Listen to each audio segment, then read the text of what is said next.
Miavano kola vavio mana agbendemikan Ghana dukopo dulisa inye pakwere kalofa sheke bla sheke vova ede dodashi ashina dukola le shere dukoyame dulisa yapa ahabla andevo andre article 67 of the 1992 constitution na dukola le shere be nenya ba sawapa anonyi lopanyi no yeye me English gbabe new session le shere ehya dukola nava adem aleke dukole eyenye the state of the nation address ko egbe aduklola John Dramani Mahama egbe gbodashi ya naga rojogo mo ha hoho eyenye gbodashi efefele wa na choimaka ko orujiji lepe ape efebla vovo atome ta miemi akproga gere so takopama ifimi goji ko le gbodashi nam ne yeba mi trogbo a nyepronya do ha chi ofo Emmanuel Gawani dovia kple afo shine nutepe mie apama noge bemia agba anya yukata duklola gbona gbogboge kude ale dukomo lenchia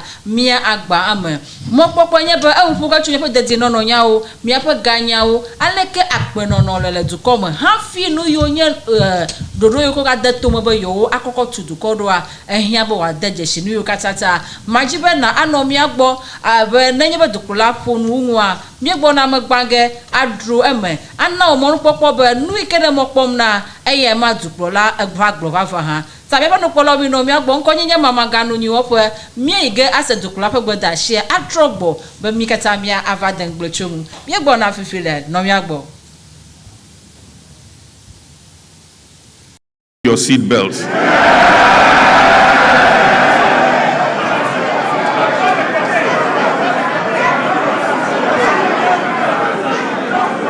Mr. Speaker,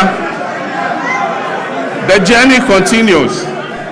And the direction is set, and the hope is real. Our theme today of building prosperity, restoring hope is not merely aspirational. It reflects the tangible transformation we have delivered for the Ghanaian people. Mr. Speaker, our economy has grown significantly. In 2025, Ghana's GDP is expected to reach $113 billion. An increase from $83 billion at the end of 2024. This has placed Ghana among the top 10 largest economies in Africa. Mr. Speaker, average GDP growth for the first 3 quarters of 2025 is reported at 6.1%. But growth means nothing without discipline.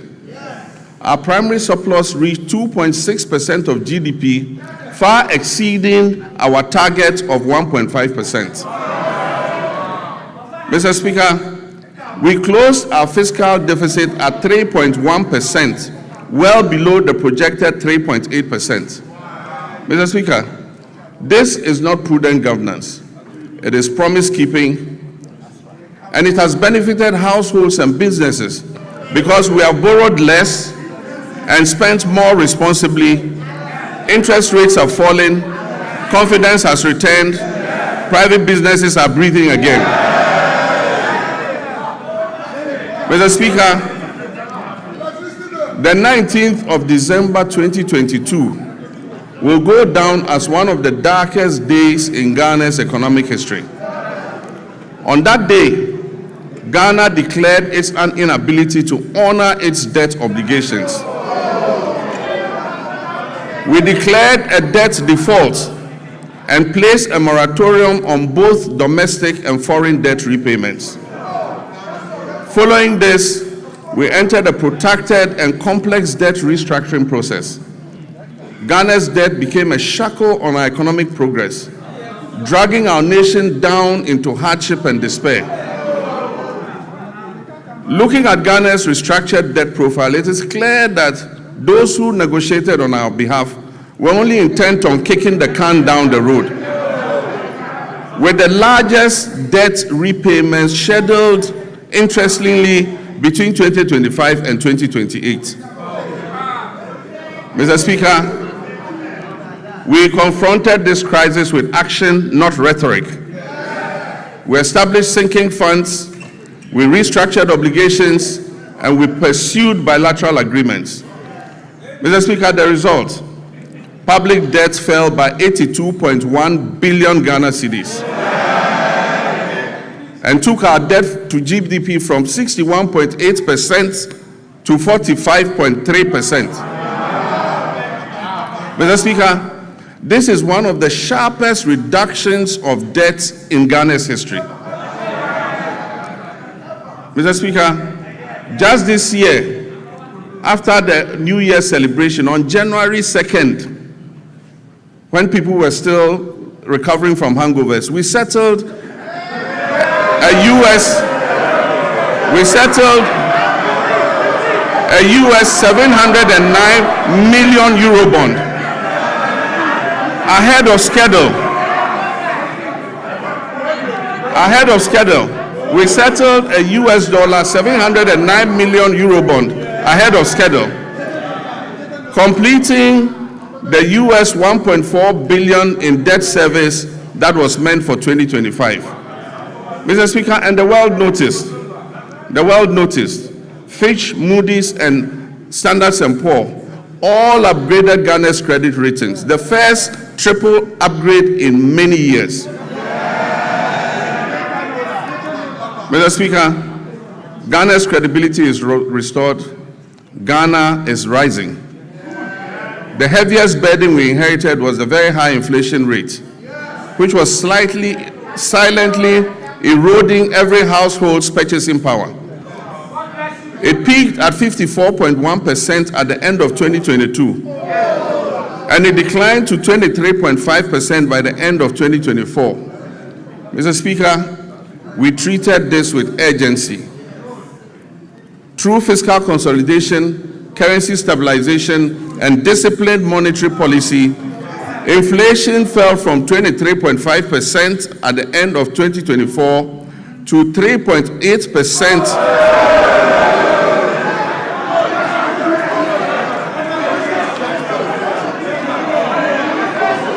Mr. Speaker, inflation fell from 23.5% at the end of 2024 to 3.8% over 13 consecutive months by January 2026.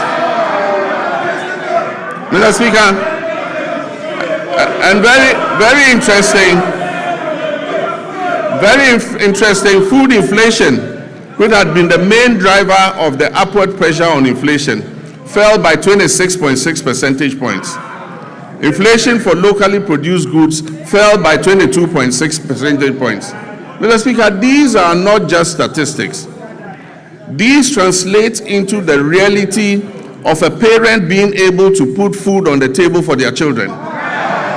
It translates into the reality of businesses thriving and creating opportunities for Ghana's young people.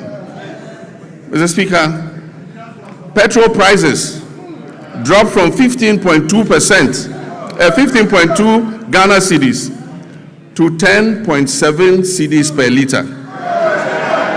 And only recently, it dipped below the 10 cedi mark to 9.97.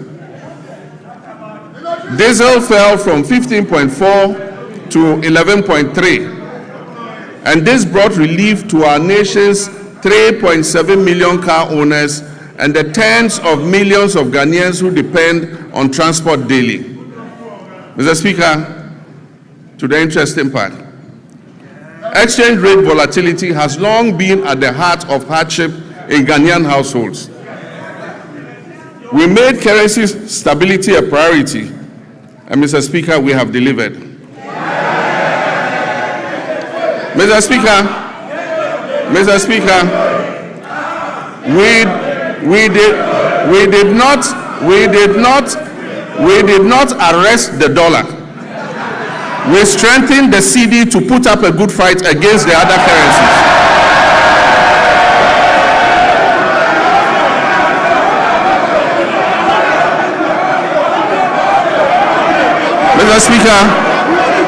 Mr. Speaker, we did not arrest the dollar.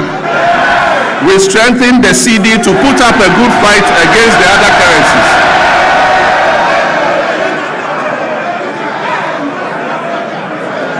And I'm pleased to report to this House that the cedi appreciated by 40.7% against the US dollar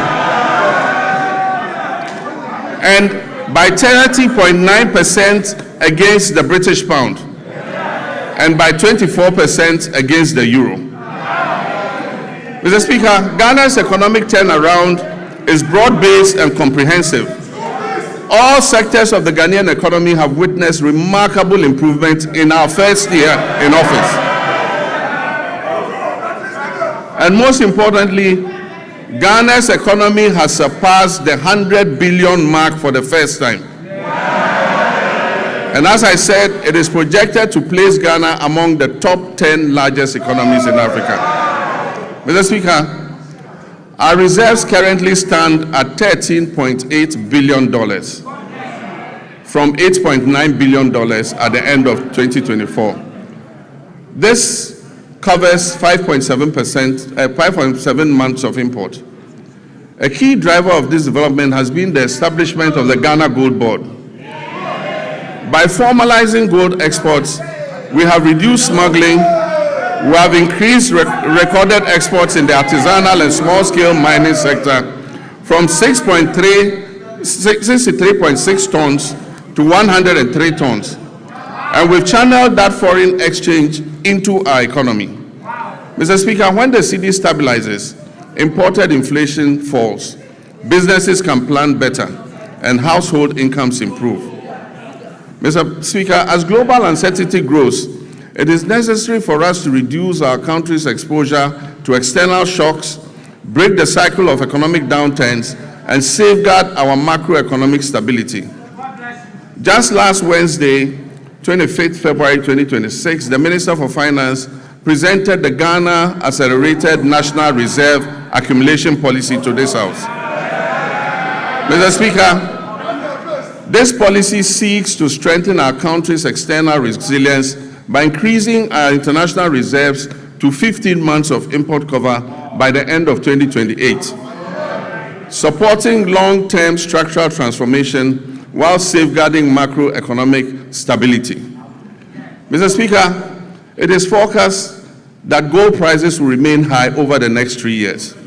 And so this presents us with a unique opportunity to build an economic war chest to withstand any global economic shocks, to secure our macroeconomic stability and improve the standards of living of our citizens and build a lasting prosperity for future generations.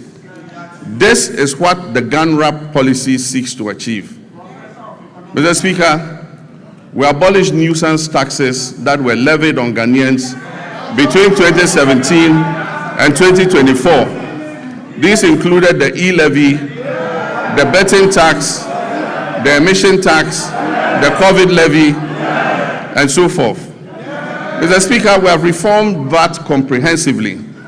One, by abolishing the 1% COVID-19 levy, decoupling Get Fund and NHIL from VAT, reducing the effective VAT rate from 21.9% to 20%, raising the VAT threshold to 750,000 Ghana cedis to exclude petty businesses, and extending zero rating on textiles up to 2028. Mr. Speaker, these fiscal reforms have effectively put 6 billion Ghana cedis back into the pockets of Ghanaians. Interest rates have fallen from above 30% to currently between 18 and 20%, freeing up credits for businesses and households. And according to the Ghana Statistical Services, over 1 million Ghanaians have found employment between quarter 1 and quarter 3 of 2025. Mr. Speaker, and 950,000 Ghanaians have escaped multidimensional poverty over the same period. Mr. Speaker, I'm pleased to report that our external position has strengthened significantly.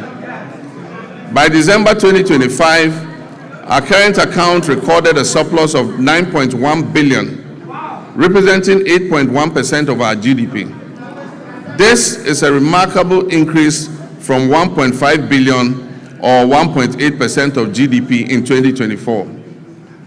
These achievements have been driven by robust gold, cocoa, and non-traditional exports, and increased remittance inflows.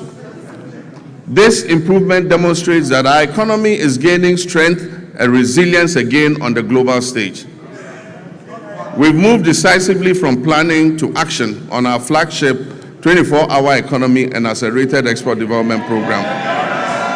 This was officially launched in 2025, and this transformative initiative is designed, 1, to unlock round-the-clock economic activity, 2, deepen our value chains across key sectors, 3, boost productivity and support export growth, and 4, create quality jobs in agriculture, manufacturing, logistics, and services. Mr. Speaker, I want to thank this August House. On 6 February 2026, this House passed the 24-Hour Economy Authority Bill. This has established the regulatory framework and the legal mandate that was necessary for full implementation. Last week, at the cabinet meeting held, I had the honor of signing this historic legislation into law. All is now set for takeoff. This is the boldest economic transformation initiative in Ghana's recent history. Mr. Speaker, in this year's budget, 110 million has been allocated to begin the setting up and implementation of the 24-Hour Economy Authority. These resources will enable businesses to operate beyond traditional business hours. They will attract investment through strategic partnerships with the Development Bank of Ghana and the Ghana Infrastructure Investment Fund, and will strengthen the foundations for sustained growth and job creation, especially for our young people. This is about building prosperity and restoring our people's hope through concrete action. Mr. Speaker, a nation that does not learn from past mistakes cannot get out of the cycle of problems that impose hardships on its citizens. We've just begun to emerge from the most devastating economic crisis in our nation's recent history. This crisis was triggered by general financial indiscipline, huge deficits, and massive debts that were occasioned by persistent and unbudgeted expenditure to meet the ends of convenient politicking. In the last week, we have had to take the painful but necessary decision to revise the producer price of cocoa to achieve competitive pricing and resolve the acute liquidity challenges in the sector. Mr. Speaker, failure to do this as others did and left a debt of 32 billion for this government to pay. Failure to do this would have meant borrowing billions in borrowed funds. Mr. Speaker, this unplanned expenditure would have taken us right back to the very devastating economic problem we have only recently begun to escape.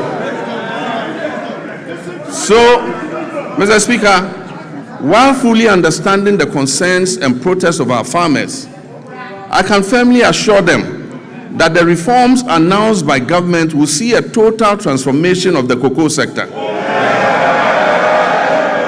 And it will guarantee them a fair and transparent price that enables them to meet the cost of producing the commodity and making decent margins. Mr. Speaker, the difference between economic hardship and avoiding the same is the exercise of sound economic judgment. And I'm determined to take decisions that ensure our collective well-being and avoid the suffering of all our citizens. These are difficult decisions to take, but Mr. Speaker, I had to take them. Mr. Speaker, we are bringing legislation to this House to tighten our procurement processes by banning sole source contracts, except in exceptional circumstances. We'll also bring legislation to this House to make it mandatory to seek Parliament's prior approval before any government asset or property is leased out or sold. This includes lands and state enterprises. Mr. Speaker, last Tuesday, I caused the Minister of Finance to lay before this House the value for money office bill. This is a landmark measure, a fulfillment of yet another campaign promise to the good people of Ghana. And this is designed to decisively end waste, inflated contracts, abandoned projects, and chronic cost overruns that have for far too long drained the public purse. All these measures are intended to improve public trust and accountability. Mr. Speaker, in January 2025, we inherited an energy sector on the brink of collapse that had been precipitated by a severe financial crisis. The sector was burdened with a staggering debt of 80 billion Ghana cedis, strengthening the operational viability of key power producers.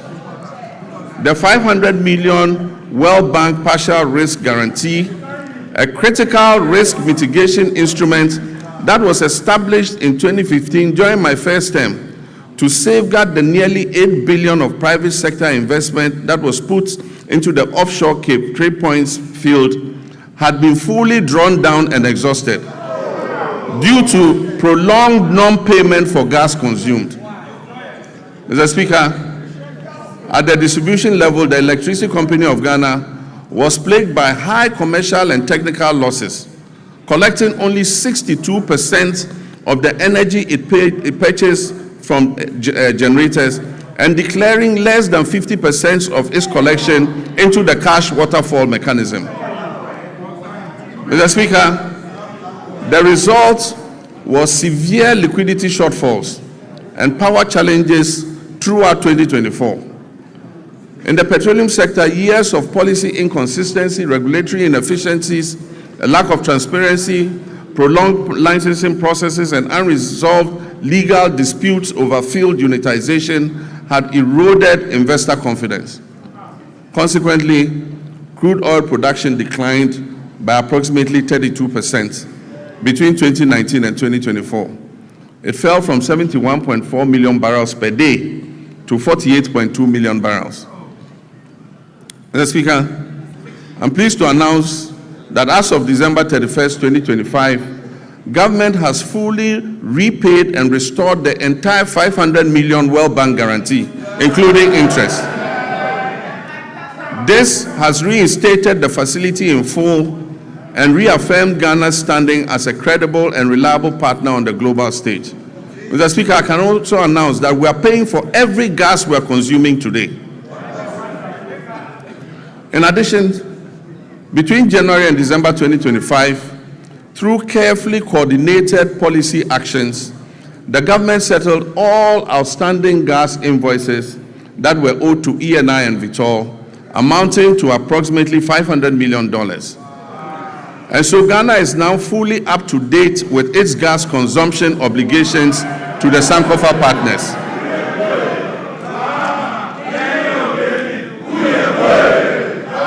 And I'm pleased to announce that the 2026 budget has made adequate provision to ensure timely payments for all liquid natural gas that we consume going forward. Mr. Speaker, to ensure equity and fairness, the government has also held constructive engagements with Tullow Oil and the Jubilee Field partners, and we've reached a comprehensive roadmap to guarantee full payments for all gas that is consumed. This approach supports reliable nationwide electricity generation and accelerates industrial growth. Engagement with upstream partners has resulted in increased gas production, guided by a clear national vision to rapidly scale up domestic gas supply and reduce reliance on expensive liquid fuels. Mr. Speaker, beyond clearing inherited arrears, a robust framework has also been established to strengthen and monitor implementation of the cash waterfall mechanism. Another major milestone was the operationalization of the ECG's single holding account, which is overseen jointly by the Ministry of Energy and Green Transitions and the PURC. This intervention has significantly reduced revenue leakages, and it has enhanced ECG's capacity to meet its payment obligations. To address the high cost of power, the government has successfully renegotiated existing power purchase agreements. Engagement with the 9 independent power producers have resulted in a 250 million immediate savings and 1.1 billion of legacy debt restructured for payments between the period 2026 and 2028. These revised agreements will be submitted to Cabinet, and I'm pleased to inform you, Mr. Speaker, will be brought here to Parliament for ratification. Mr. Speaker, under the Rural Electrification Program, 200 out of the 400 targeted communities have been connected to the national grid, with a further 100 at various stages of completion. The national electricity access for Ghana today stands at 89.05. We are committed to ensuring that every Ghanaian has access to reliable, affordable electricity. It is worrying that the Electricity Company of Ghana continues to experience high power losses, with reports indicating that around 25% of generated power is lost. To address this phenomenon and anchor the gains we have made, adopting private sector participation, particularly in billing and collection, is the most effective way to significantly reduce these losses. Cabinet has approved the multiple lease method for concessions in the distribution utilities, and work is ongoing to implement this critical reform. Mr. Speaker, the Bui Power Authority has completed an additional 50 megawatts of solar power. In the distributed solar sector, 30 megawatts was achieved through rooftop installations, bringing our total installed capacity to 250 megawatts of solar, and this represents 5% of renewable energy in our entire generation mix. A few months ago, I broke ground for a 200 megawatt solar power project at the Dawa Industrial Zone, with the first 100 megawatts scheduled for completion in December 2026. The Ministry of Energy and Green Transitions is constructing 35 mini-grids to serve 47 islands and lakeside communities in the Oti, Savannah, and Bono East regions.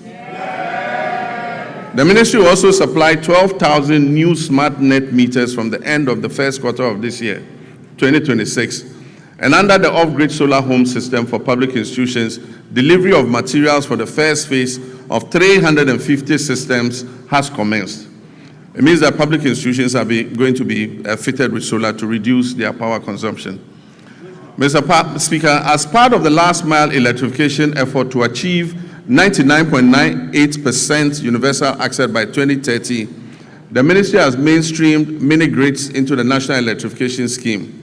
Consequently, a feasibility study for the Afram Plains North District was completed for 100 communities to receive solar power, bringing the total number of islands and lakeside communities in the Afram Plains North and South to 150 that are ready for mini-grid solar electrification.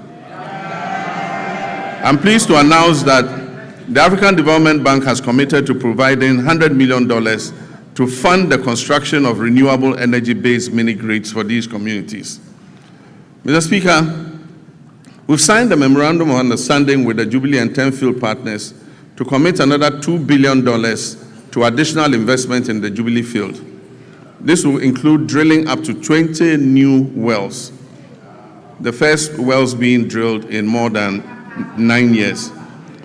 Mr. Speaker, there's a second memorandum of intent with the OCTP partners, that's ENI and Vitol, to commit 1.5 billion of additional investment in the OCTP field in the Cape 3 Points Block 4 contract area, among others. This agreement will significantly increase Ghana's oil and gas production, thereby enhancing energy security, domestic demand, and infrastructure development.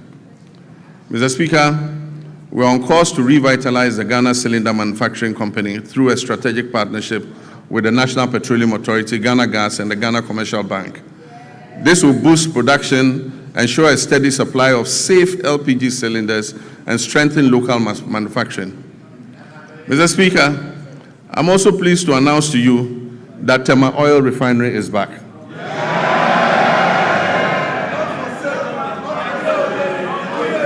The new management of the refinery has successfully completed extensive turnaround maintenance. And I'm pleased to inform you that this August House that for the first time since 2018, the refinery has commenced processing of crude oil into petroleum products again. So, Mr. Speaker, let me assure our countrymen and women that the energy sector reforms continue unabated. I remain fully committed to turning around the sector, strengthening its foundations, and ensuring reliable, affordable, and sustainable energy security for our nation. Mr. Speaker, agriculture remains central to our national renewal. Since January 2025, this administration has embarked on a decisive reset of Ghana's agricultural sector under our Agriculture for Economic Transformation agenda, with the Feed Ghana program serving as the flagship vehicle for implementation. Our objective is clear: to restore food sovereignty, stabilize food prices, reduce import dependence, increase decent jobs, especially for youth, and reposition agri as a strategic growth sector under our 24-hour economy policy. Mr. Speaker, as of January 2025, food inflation stood at 28.3%, following an unprecedented peak of 61% in January 2023. This situation placed severe pressure on households and undermined national stability. Today, food inflation has declined significantly to 4.9%, and this has provided relief to Ghanaian families and businesses.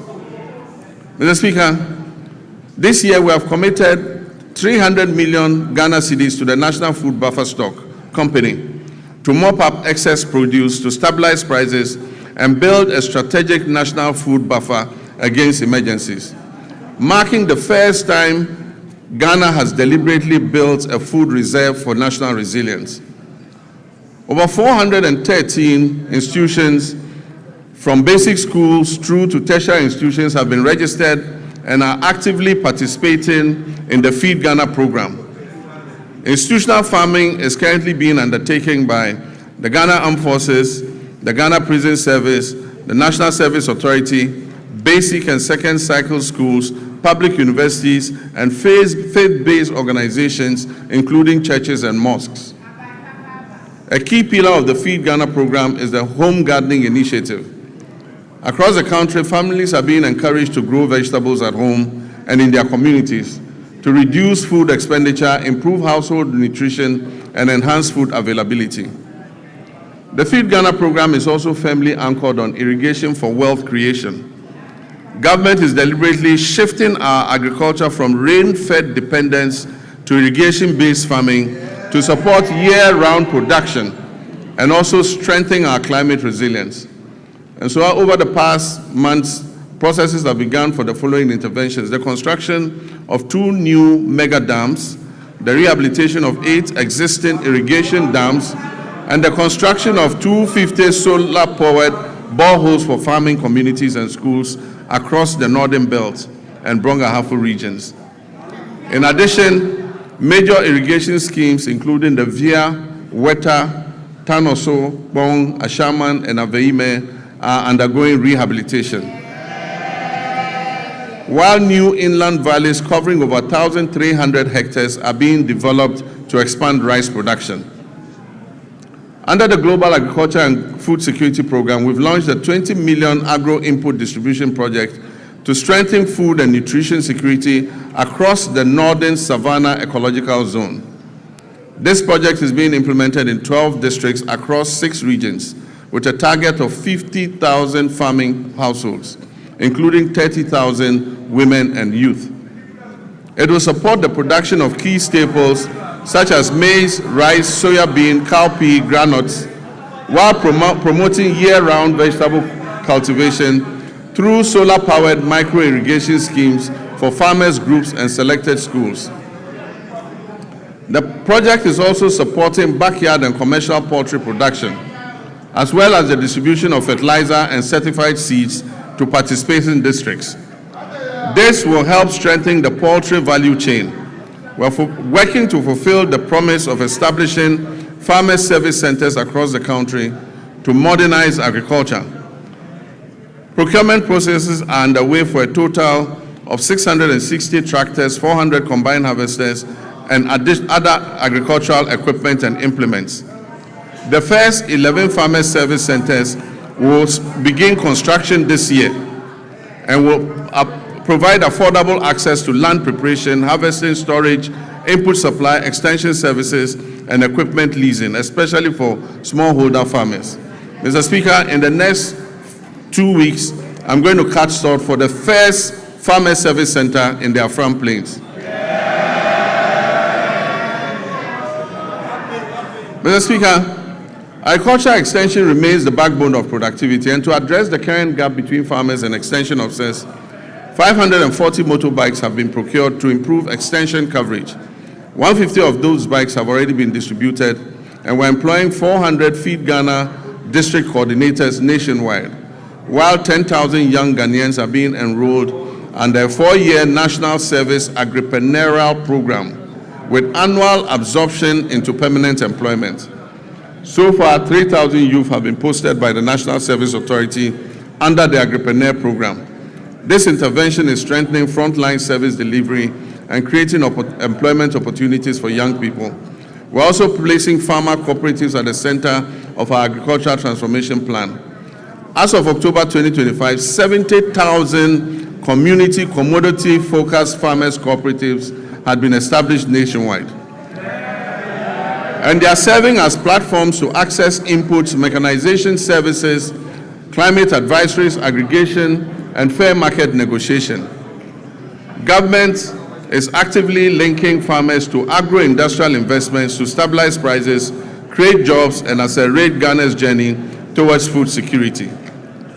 A major highlight of this effort is the 154 million Ghana-Italy irrigated commercial farming project to establish a 10,000-hectare irrigation model farm to produce rice, maize, soya, and tomatoes. All produce from this project will be sold locally. This intervention is strategic and designed to fast-track progress towards food security, ensure a reliable supply of raw materials for agro-processing, and reduce Ghana's dependence on food imports. Mr. Speaker, other key initiatives under the Value Addition and Agro-Industrial Drive include rice processing facilities in the Upper East and Upper West regions, poultry feed production facilities in Ashanti, cashew and onion processing facilities in Bono East. In addition, a 40-ton per day soya processing plant is being established in northern Ghana to support soya bean farmers and reduce their feed costs. The share industry is also being revived through secured export contracts and measures to protect raw material supplies. Mr. Speaker, to reduce Ghana's 300 to 400 million annual poultry import bill, Ghana has launched a comprehensive poultry farm-to-table project. These comprise 50 anchor or commercial farmers producing 4 million birds, 500 SMEs producing 3 million birds, and a small-scale Nkokon Kitinkiti backyard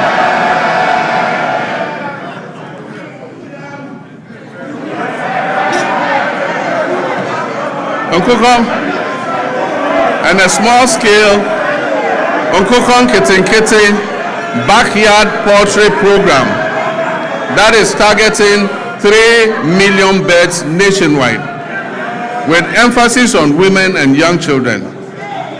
Mr. Speaker, the Nkokon Kitinkiti program is underway as I speak, and the target is to reach 60,000 households.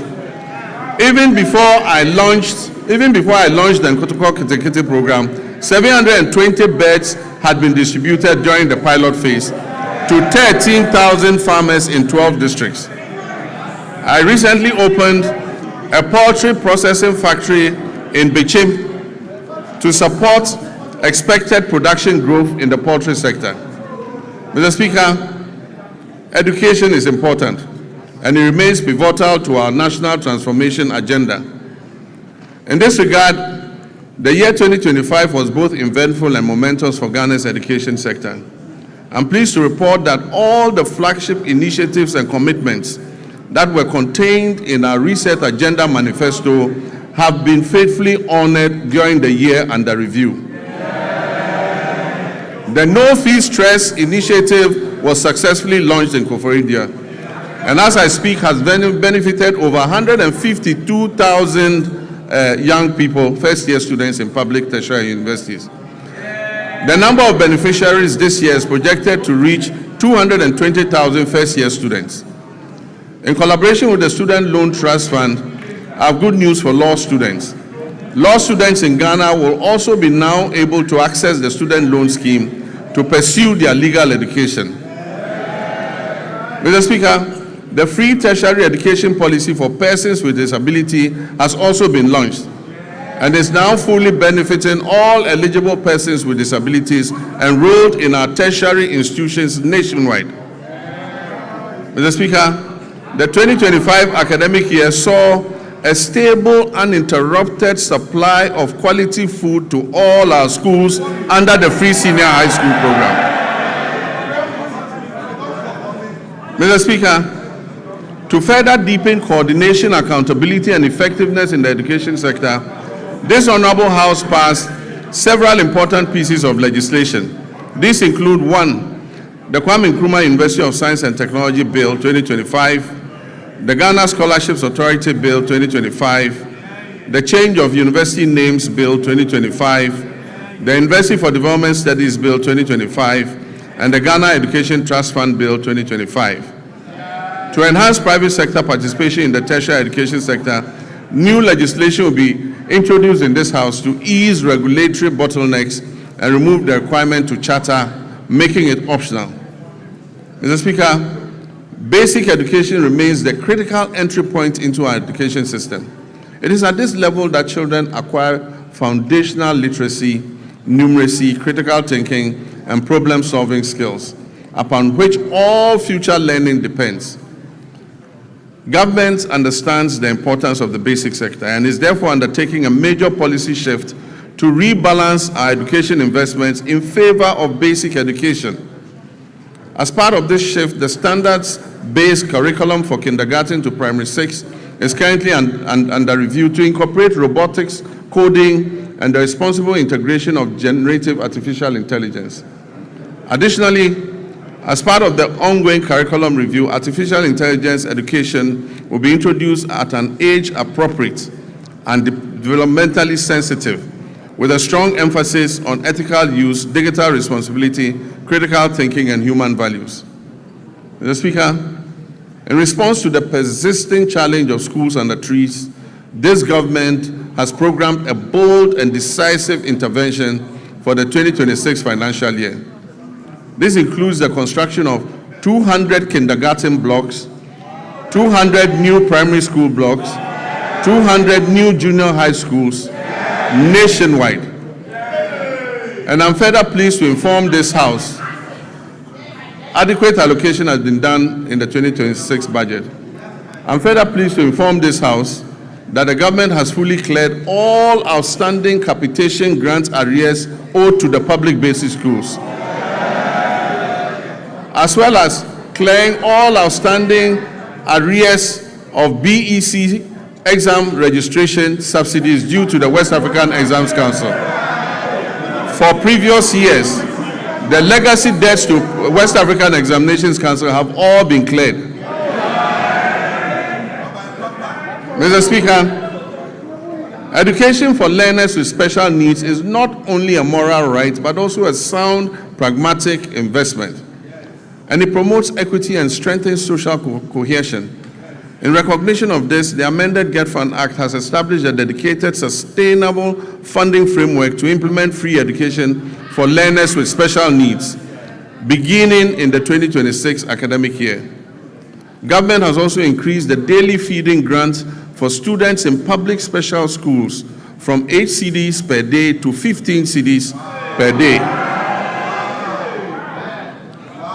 This significant increment reflects our resolve to address the unique nutritional and health needs of learners with disability. In addition, Mr. Speaker, we'll construct a modern state-of-the-art special needs school in Ho in the Volta region, and we'll rehabilitate and upgrade the existing special needs schools in Okropong, Ekwapim, in fulfillment of our pledge also to provide free sanitary pads to schoolgirls as part of efforts to improve menstrual hygiene and reduce absenteeism among female learners. A total of 12.2 million packets of sanitary pads were distributed to girls in public schools across the country in 2025. Mr. Speaker, we allocated in this year's budget 292.4 million Ghana cedis to sustain the free sanitary pad initiative. This commitment aims to remove gender-specific barriers to education and ensure that no girl's education is interrupted due to challenges related to her menstrual hygiene. Mr. Speaker, as part of efforts to decongest senior high schools and increase access and ensure parity in educational opportunities, government is going to convert and upgrade 30 Category C secondary schools to Category B, and convert and upgrade 10 Category B schools to Category A. In addition, facilities in Category A schools are going to be upgraded and expanded to be able to take in more children. Technical and vocational education and training remain a critical pillar of our strategy to address youth unemployment and accelerate skills development. Government will construct 6 brand new regional TVET centers of excellence across the country to equip our young people with practical, industry-relevant skills aligned with the demands of the evolving job market. We're also undertaking a review of the national curriculum to align with the OECD Future of Education and Skills Framework. This will make TVET education more adaptive and resilient. Mr. Speaker, to expand access to higher education and support balanced regional growth and meet the rising demand for quality tertiary education, we've entered international partnerships to establish 2 new public universities, one in Kentapo in the Bono East region, another in Jasikan in the OT region. I'm happy to announce also that a grant has been sourced from China to establish a new public university in Damango in the Savannah region. Mr. Speaker, technical universities play a critical role in closing the skills gap and reducing youth unemployment by delivering high-quality, industry-aligned and practice-oriented training within a broader policy framework that stimulates labor demand. In this regard, government is going to establish 3 new technical universities to strengthen skills development, enhance innovation, and support national industrialization efforts. Mr. Speaker, the Teachers Housing Initiative is a joint effort involving District Assemblies, Common Fund, Get Fund, NAT, and JESOPs. And the aim is to build 50,000 housing units for teachers. This initiative is called the Teacher Dabre, maybe a Teacher Beda. This partnership demonstrates our collective dedication to enhancing teachers' living conditions and boosting the retention of teachers, especially in rural and remote areas, and ensuring that teachers can live, work, and retire with dignity and security. Mr. Speaker, by prioritizing equitable access and expanding infrastructure, we're investing in human capital and laying the foundation for a Ghana where every child can learn, grow, and succeed. Mr. Speaker, our health system. By January 2025, our health system was under severe strain. Aging and deteriorating equipment, stalled hospital projects amounting to 15 billion Ghana cedis in liabilities, and growing workforce pressures had weakened service delivery. Over the past year, donor support to our health sector declined sharply from 19% of our total health budget to just 2.2% today, creating an annual financing gap of more than 2.4 billion Ghana cedis. The withdrawal of support from programs previously financed by partners such as the USAID exposed the vulnerability in essential supplies and services, particularly in remote and underserved communities. Faced with these realities, my government chose to act decisively. In 2026, direct government funding for health will account for about 72% of our total health spending. This is up from 56.8% in 2023. Core health allocations have risen to GHS 23.3 billion, and with national health insurance resources included, total health financing now stands at 34.7 billion Ghana cedis. This reflects our clear commitment to domestic financing and health sovereignty. At the same time, we have faced the growing burden of non-communicable diseases. Today, non-communicable diseases account for over 40% of all deaths in Ghana and remain a major cause of household poverty. To address this, the government established the Ghana Medical Trust Fund, otherwise called Mahama Cares.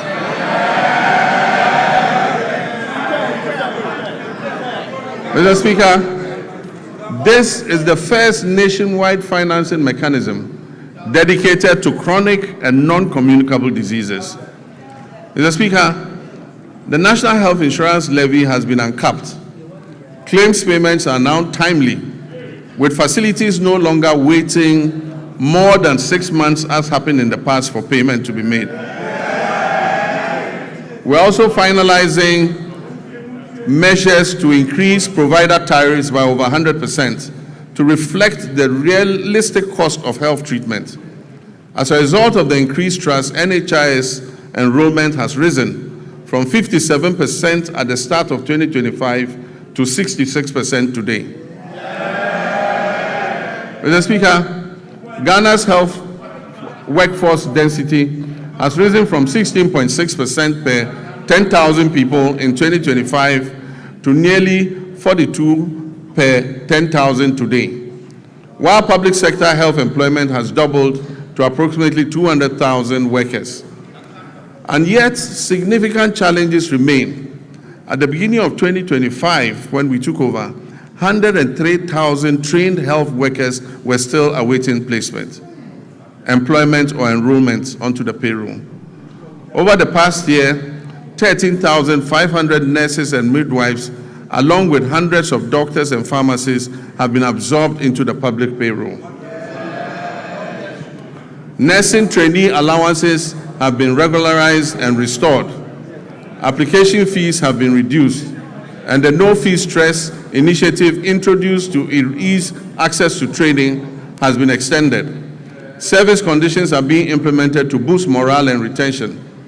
Looking ahead, government will expand recruitment and take necessary action to add more health workers onto the payroll. We will also correct the maldistribution of health workers through targeted incentives for health workers who agree to serve in underserved areas. Let me use this opportunity to appeal to our gallant health workers to accept postings to our underserved areas, seeing as it is a national call to duty, while we work to ensure that they have an enabling environment to do their work. Mr. Speaker, we will also scale up specialist and advanced nursing training to match the country's changing disease profile. New post-basic nursing programs in cardiology, nephrology, endocrinology, and oncology will be introduced. While the two existing ones, emergency and critical care nurses, will be scaled up. At least 30 nursing training institutions will transition to competency-based degree curriculums, supported by new scholarship opportunities for PhD-level training for nurses and allied health professionals. Mr. Speaker, on health infrastructure, my government remains firm in its commitment not to abandon unfinished projects. We'll continue to retool facilities, strengthen emergency and disease surveillance systems, and ensure that health infrastructure is properly aligned with staffing, equipment, and financing. In 2026 budget, provision has been made to commence regional hospitals in Oti, Savannah, and the Western North regions. This will expand access to quality care. Aligned with the reset agenda, we're making strategic investments in local pharmaceutical and vaccine production. The government has allocated 50 million in seed funding to the National Vaccine Institute. And in 2025, a local manufacturer secured market authorization to produce snake venom antiserum right here in Ghana. We're also finalizing steps to implement an advanced market commitment to prioritize locally manufactured vaccines and pharmaceuticals in public procurement. Production of the tetanus diphtheria vaccine is expected to commence this year through a partnership with an Indonesian pharmaceutical firm. Disease control remains our priority in our country's immunization financing. We will strengthen immunization financing. In 2025, the vaccine budget for children and pregnant women was increased by 46%, exceeding the 171 million Ghana cedis. And this enabled Ghana to fully and promptly finance all its vaccines and reduce the risk of preventable outbreaks. In 2025, we also introduced the HPV vaccine to protect young women and girls against cervical cancer. Mr. Speaker, Ghana's HIV prevalence rate is estimated at 1.6%. And as I speak with you, there are about 350,000 of our countrymen and women living with HIV and AIDS. Mr. Speaker, although prevalence is low, some population segments and regions have significantly higher incidence than the national average. The Ghana AIDS Commission has been tasked with ensuring the availability of testing and antiretrovirals. This year, government will fully roll out a free primary health care program, removing all cost barriers at the primary level where it is most needed, while strengthening prevention, screening, and health promotion, especially for non-communicable diseases. The Ghana Medical Trust Fund will be scaled up, and access to advanced cardiac care, including cardiac catheterization services at Tamale, Kolebu, and Komfo-Anokye Hospital, will be expanded to reduce overseas referrals and position Ghana as a center for specialized care in the sub-region, in line with our medical tourism objectives. Mr. Speaker, the Ministry of Health is expected to issue guidelines to eliminate the unacceptable no-bed syndrome. Patients facing medical emergencies must be received and given help, if even under makeshift conditions. You don't need to have a comfortable bed to save a patient. No patient must be turned away from any health facility they report to. Mr. Speaker, but in the meantime, government will expand capacity by implementing the Rich Hospital Phase 2 project to increase the number of beds at the Greater Accra Regional Hospital. We will also continue and complete the Police Hospital project, and also continue and complete the La General Hospital. Mr. Speaker, in the Ashanti region, we will complete the Sewa Regional Hospital, we will complete the Aferi Military Hospital, and we will complete the Komfo-Anokye Teaching Hospital Maternity and Children's Block. Mr. Speaker, we remain on course to build a stronger, more resilient, and more self-reliant health system for all Ghanaians. Mr. Speaker, roads are a very important sector. We inherited a burden of significant financial obligations and structural pressures in the road sector that had accumulated over the years. As of December 2024, outstanding payments on road projects financed through the Consolidated Fund stood at 21 billion Ghana cedis. These were certified works executed by contractors across the country for which payment had not been made. In addition, indebtedness to contractors that was lodged with the Ghana Road Fund Secretariat and awaiting payment amounted to 5.43 billion Ghana cedis. This figure excludes accruing interest charges, which continue to compound the state's financial exposure. Mr. Speaker, beyond these areas, we inherited also contractual commitments, that is signed contracts, totaling more than 104 billion Ghana cedis. These commitments represent signed contracts for road projects at various stages of execution, many of them without corresponding secured funding to guarantee timely completion. By the end of 2025, the Ministry of Finance and Roads had cleared arrears amounting to almost 10 billion Ghana cedis owed to road contractors. And we are steadily continuing to reduce the road sector debts. Mr. Speaker, the famous Big Push infrastructure program.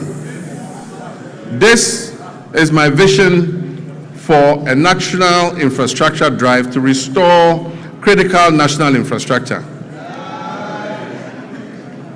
Naturally, the bulk of the money is dedicated to the road sector.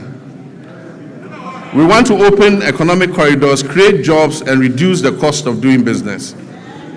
Mr. Speaker, as I speak to you, work has started on 50 major road projects that cover a distance of 1,144 kilometers.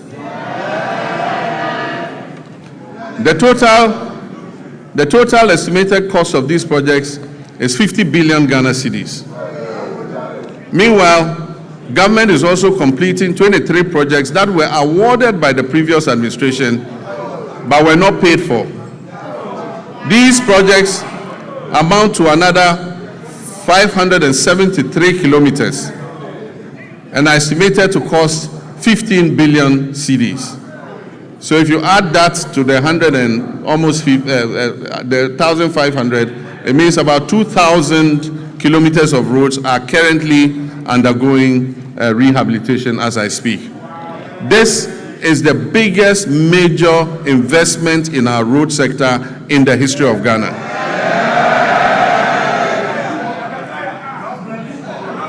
Across all 16 regions, 73 projects are advancing with significant visible progress expected by the end of the year.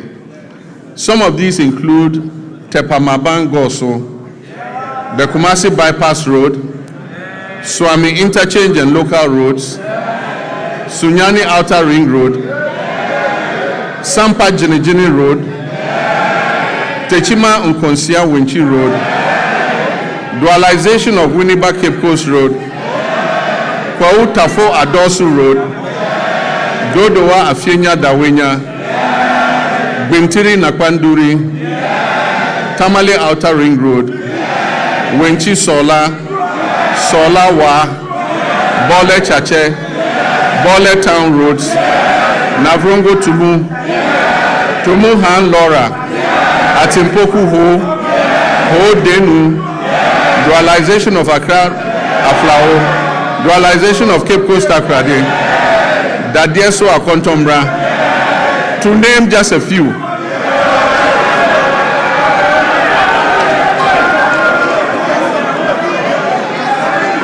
Mr. Speaker, other feeder roads are Akosombo Jakiti Kudupe, Kudikope, Yeniam Junction Sedom, Apegusum Pakadan, Todome to Palime Gemini Road. Indeed, there are many others too numerous to mention. And as I said at the launch of the Big Push program, the whole of Ghana is going to become a construction site. And Mr. Speaker, Ghanaians can already testify that serious road works are underway across the country. Mr. Speaker, the Accra-Kumasi Expressway will be a 198.7 kilometer, 6-lane high-speed motorway. This expressway is designed to connect Ghana's two largest cities, Accra and Kumasi, and it will reduce the traveling time between Accra and Kumasi to approximately 2.5 hours. Mr. Speaker, this new alignment will have 8 interchanges and will be Ghana's first true expressway. And so government has established the Accra-Kumasi Expressway Limited, which is a subsidiary of the Ghana Infrastructure Investment Fund, as the concessionaire that will be mandated to design, to finance, construct, operate, and maintain the expressway, with the Ministry of Roads and Highways as the contracting authority. The project delivery is structured as a long-term concession of up to 50 years. Mr. Speaker, this expressway will be Ghana's first purpose-built expressway with limited access points, so goats and sheep cannot cross at any point. Mr. Speaker, it's designed for higher speed limits and modern safety infrastructure to reduce travel time and improve road safety. Preparatory activities including feasibility studies, the detailed designs and cost assessments are currently underway.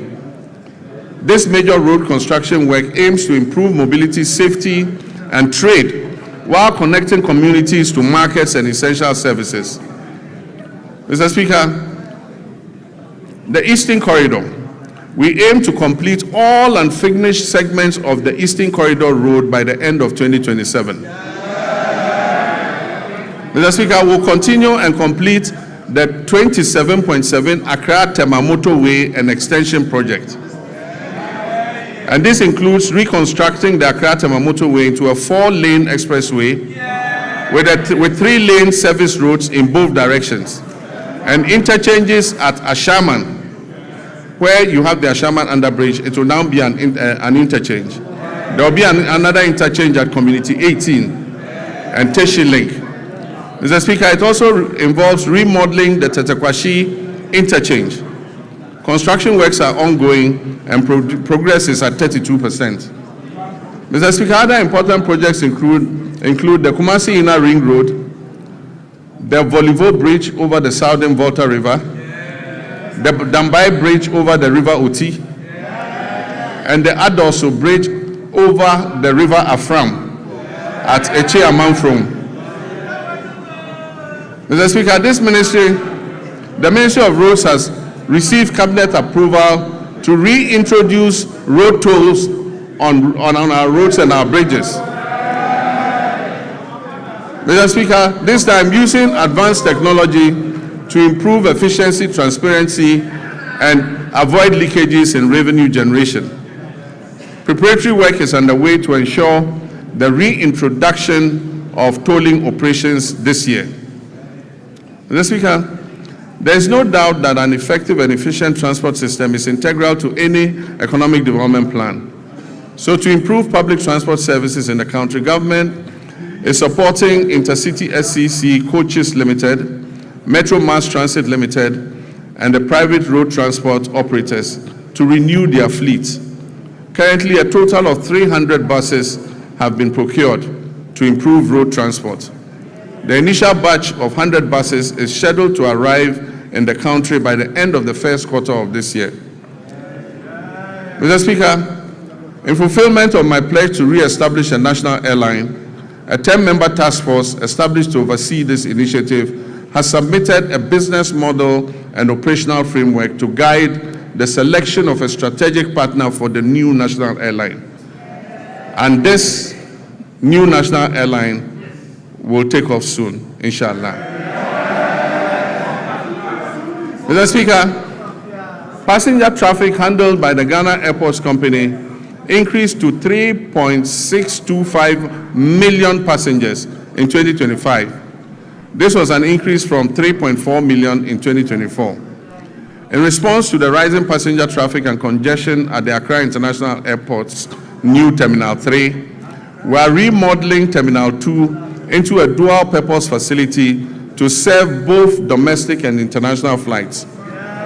So when the remodeling of Terminal 2 is finished, all the domestic flights and some of the international flights will be moved to Terminal 2 so that we ease the congestion on Terminal 3. This will improve operational efficiency and enhance the overall passenger experience.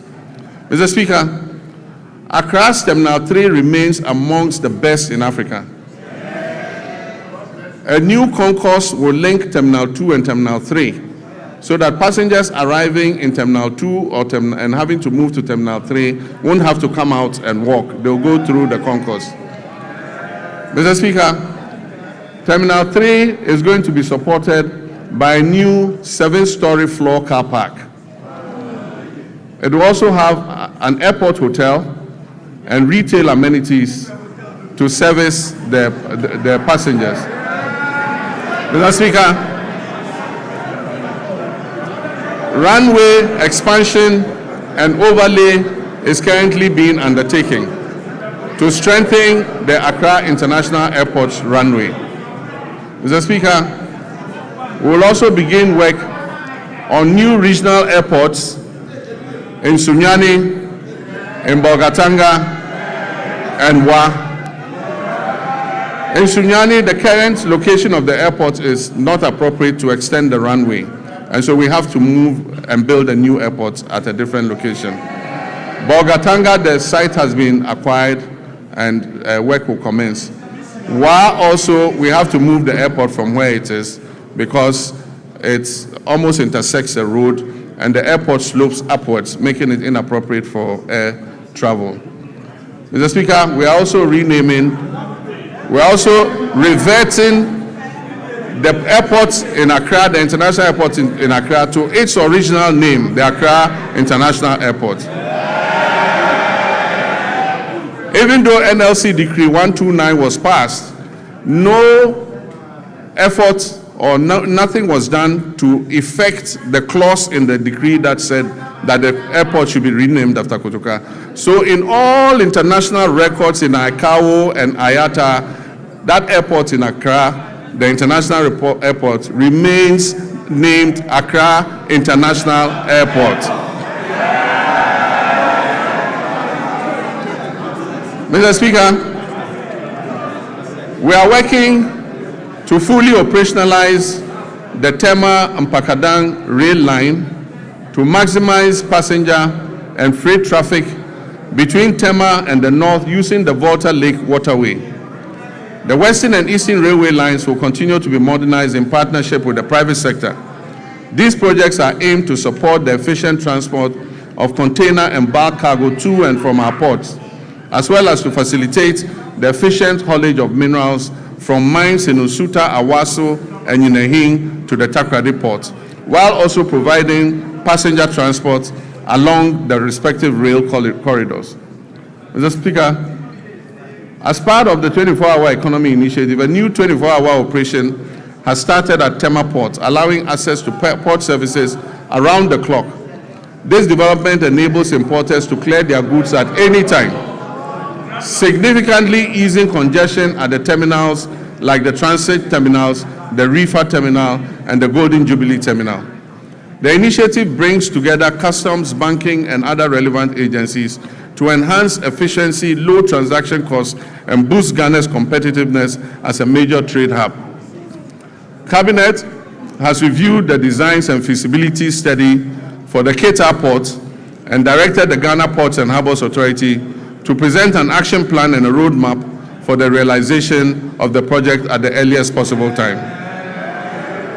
Mr. Speaker, the Driver and Vehicle Licensing Authority, as part of its expansion efforts, has established a new operational office at Adenta Bus Terminal in Accra. If you need any service in the night from DVLA, go to Adenta. There's an office open there day and night. Mr. Speaker, this modern facility operates around the clock, providing continuous service to improve accessibility and convenience for our motorists in Adenta municipality and the whole general Accra area. Mr. Speaker, communications is important, and under the Rural Telephony and Digital Inclusion Project, implemented through the Ghana Investment Fund for Electronic Communications, GIFEC, we extend voice and data connectivity to unserved and underserved communities. We've targeted the construction of 2,016 cell sites all over underserved and unserved communities. 1,561 of these 2,016 cell sites have been constructed, and of this number, 1,144 have been activated. Work is ongoing to activate the remaining 417 sites. Preparations are also well underway to commence construction of the remaining 455 sites. Mr. Speaker, under the School Connectivity Initiative, over 62,000 digital resources have been uploaded to the Ghana Knowledge and Skills Bank, enabling seamless access across multiple devices, from PCs to laptops to tablets and smartphones, for more than 600,000 users, including teachers, students, and researchers. Mr. Speaker, as part of the government's research agenda to ensure Ghanaian youth acquire essential digital skills for the modern global economy, I launched the 1 Million Coders program in March 2025. This initiative aimed to train 1 million Ghanaians in key digital areas, including data analytics, data protection, cybersecurity, the metaverse, and artificial intelligence over 4 years. Phase 1 of the program, that is the pilot phase, saw hundreds of trainees complete their training programs in person across 4 training centers that were established in Accra, Kumasi, Sunyani, and Bolgatanga. Mr. Speaker, phase 2, which will include virtual sessions, is set to commence this year, with expanded training centers and an increased number of beneficiaries. We project that 400,000 young Ghanaians will be trained this year, and this will build up to the numbers approaching 1 million. Mr. Speaker, the fight against corruption has remained a defining priority of my government and represents a central pillar of our commitment to good governance and accountability and the prudent management of public resources. Mr. Speaker, we've made progress through strengthened collaboration among law enforcement agencies, financial intelligence institutions, and prosecutors. These efforts have led to initiation of criminal proceedings and asset forfeiture proceedings against some individuals and entities implicated in financial crimes against the state. But yes, I agree with the sentiments of Ghanaians that we must press harder on this accelerator. As of December 2025, IOCO has recovered more than 600 million Ghana cedis. The office has investigated 462 cases, with 15 currently under prosecution. It has dismantled transnational carjacking syndicates and has recovered 29 luxury vehicles that were stolen. Mr. Speaker, the government remains resolute that corruption will not be tolerated, regardless of status or political affiliation. The Attorney General's office will continue to use both criminal prosecution and non-conviction-based assets recovery mechanisms to ensure that stolen public resources are returned for national development. Mr. Speaker, I understand that a large majority of Ghanaians are impatient to see those who abuse their public trust in office held to account. Mr. Speaker, there were periods when, under military regimes and unconstitutional governments, extrajudicial means could be used to exact retribution against persons perceived as corrupt or who had abused the mandate given to them by the people. Mr. Speaker, this may have appeared as swift justice, but many regrettable excesses were recorded. In 1992, we overwhelmingly adopted the 1992 Constitution to accept governance by the rule of law. On 7th January, when I swore the oath of office before the people of Ghana, I swore to uphold the 1992 Constitution. I may be as impatient as everyone else to see justice done, but painstaking investigations must be conducted, dockets must be prepared, charges must be filed, and the accused must have their day in court, including appealing even on the smallest point of law to higher courts. This process is necessary to protect us all against abuse or ill treatment of citizens and to ensure that only those guilty of offenses against the state are punished. As President Mills of blessed memory said, he said, and I quote, "The wheels of justice grind slowly. but they grind exceedingly fine. Mr. Speaker, let me reassert my determination to uphold the accountability of public office holders to the people of Ghana. We have laid the Public Officers Code of Conduct Bill before Parliament. This bill codifies the conduct of public officers and makes breaches thereof punishable. I wish at this juncture to thank His Lordship, the Chief Justice, for establishing additional specialized high courts to address breaches identified in the Auditor General's report. Mr. Speaker, the Constitution review process was conducted in a transparent and consultative manner, drawing on input from constitutional experts, civil society organizations, traditional authorities, religious leaders, political parties, and the general public. The review committee has submitted its comprehensive report containing detailed proposals to amend the Constitution to address identified weaknesses and make it more welfare enhancing. Mr. Speaker, the Attorney General's office is working closely with relevant stakeholders to translate the recommendations into implementable legal and constitutional proposals, which will be presented to this August House in accordance with constitutional procedures. Mr. Speaker, illegal mining continues to pose a grave threat to our environment, water bodies, public health, and national security. Mr. Speaker, prosecution of persons engaged in illegal mining has been intensified, with a renewed focus on dismantling organized criminal networks behind galamsey operations, rather than targeting only the little fish, low-level offenders. Mr. Speaker, in all these galamsey operations, there are big fish who never get caught. Mr. Speaker, in total, over 114 case dockets involving hundreds of accused persons are pending in various courts across the country, particularly in towns and villages that are prone to illegal mining. Specialized prosecutorial teams have been deployed to fast-track illegal mining cases, ensure the effective presentation of evidence, and pursue the confiscation and forfeiture of equipment and proceeds used in or derived from illegal mining. Mr. Speaker, when it comes to gender and social protection, my government will continue to ensure gender equality and equity, promote the welfare and protection of children's rights, and empower the vulnerable, the aged, and persons with disability for sustainable national development. Work is well advanced on the Women's Development Bank, for which a total of 401 million Ghana cedis has been allocated in the 2026 budget. The coming months will see a full rollout of this monumental policy to empower Ghanaian women and women-owned businesses economically and financially.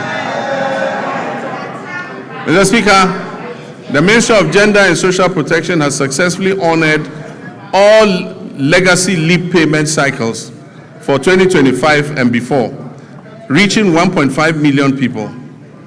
It has also ensured the full implementation of the Ghana School Feeding Program in over 12,000 public schools across all 261 districts of this country. Mr. Speaker, the number of beneficiary peoples under the school feeding program has increased from 3,801,491 for the 2023-2024 academic year to 4,231,059 for the 2024-25 academic year. This program is providing gainful employment to 34,000 caterers and cooks nationwide. Mr. Speaker, in the security sector, Ghana faces evolving security threats. Our troops, services, and agencies have, however, remained firmly committed to strengthening national peace and security, which underpin our democracy, development, and social cohesion. This commitment encompasses internal security operations, international peace support missions, strategic investment in restructuring and retooling and improvement in troops' welfare, recruitment, and capacity development. Mr. Speaker, two recent incidents are evidence of the increasing dangers we face as a nation. The killing of 8 of our compatriots who had gone to a neighboring country to purchase tomatoes, and just yesterday, an attack on Ghanaian fishermen in our waters by pirates reinforced the need for us to retool and adequately equip our security services. Mr. Speaker, I wish to commend the Ghana Armed Forces for conducting a successful medical evacuation of our injured compatriots from Burkina Faso. I also commend the Ghana Navy and the Ghana Air Force, the National Security Council Secretariat, the Chief of Staff's Operations Team, the MP for Ewutu Senya, the Chief Fisherman, and people of Senya Breku for the combined effort that successfully rescued all the stranded 71 fishermen who had been attacked by pirates. I've asked the National Security Coordinator to assist the affected fishermen and replace the stolen outboard motors and fishing gear. Mr. Speaker, the Armed Forces continues to play a key role in containing illegal small-scale mining through the deployment of river guards and support for the National Anti-Illegal Mining Operations Secretariat and assistance to special courts for swift prosecution of offenders. Mr. Speaker, during the year, the Ghana Armed Forces had 2,119 troops with requisite equipment deployed in various peacekeeping missions, reinforcing Ghana's reputation as a dependable and professional contributor to international peacekeeping operations. While Ghana continues to maintain an enviable reputation in international peacekeeping, we must note that many of these peacekeeping theaters where we have operated are winding down due to reduced budgets for UN peace support operations. And so as our troops return home, we must create opportunities for them to train, to remain active, and stay engaged. Mr. Speaker, beyond peacekeeping operations, Ghana continues to demonstrate its strong commitment to international solidarity, humanitarian assistance, and South-South cooperation. In December 2025, the Ministry of Foreign Affairs, in conjunction with the Ministry of Defense, deployed 54 personnel from our 14 Engineers Brigade to Jamaica to support that country with national reconstruction efforts following the devastation that was caused by Hurricane Melissa, which claimed over 40 lives. In recognition of the scale of the recovery effort and the good work our soldiers were doing in reconstructing the houses in Jamaica, government approved a request from the government of Jamaica asking us to extend the mandate of our soldiers there for another 90 days, which we approved. Mr. Speaker, to further improve operational readiness, the government will continue to invest in vital defense infrastructure and retooling. The construction of a forward operating base at Libo, situated along the Western Maritime Corridor, is ongoing. This facility aims to boost maritime surveillance and better protect offshore oil and gas installations. The Northern Border Security Project, initiated to counter terrorism and transnational crime, is advancing decisively. This project constitutes the first line of defense against any infiltration and extremist threats coming from the Sahel, and it would significantly strengthen the surveillance of our northern border. Plans are well advanced to establish 2 new military barracks in Ejumako in the central region and in Dambai in the Oti region to address emerging security concerns and strengthen the presence of the state in these areas. To further support retooling efforts, agreements have been signed to procure and deliver 4 brand new Eurocopter helicopters and 1 jet for the Ghana Air Force, aimed at replacing the aging fleet and modernizing our air capabilities. The Ghana Armed Forces is carrying out a thorough overhaul of previously grounded aircraft, which involves replacing its